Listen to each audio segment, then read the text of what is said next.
Хәзер барысы хакында да тулырак. Терроризм бүгенге көндә иң куркыныч социаль күренеш һәм аңа каршы көрәштә төп көч бердәмлек профилактик чаралар. Террорчылык белән көрәшү генә түгел, аны алдан кисәтү дә зарур. Районда терроризм һәм экстремизм күренешләрен булдырмау максатында төрле чаралар үткәрелә. Соңгысы район хакимиятенең утырышлар залында үтте. Вакыты заманы шундый, бүтән дөньяда вазгыять тыныч түгел.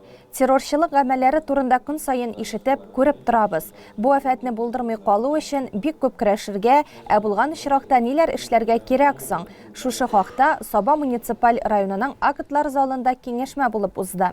Иң элек район башлыгының террорга каршы көрәш мәсьәләләре буенча ярдәмчесе Азат Халилов комиссия эшчәнлеге белән таныштырды.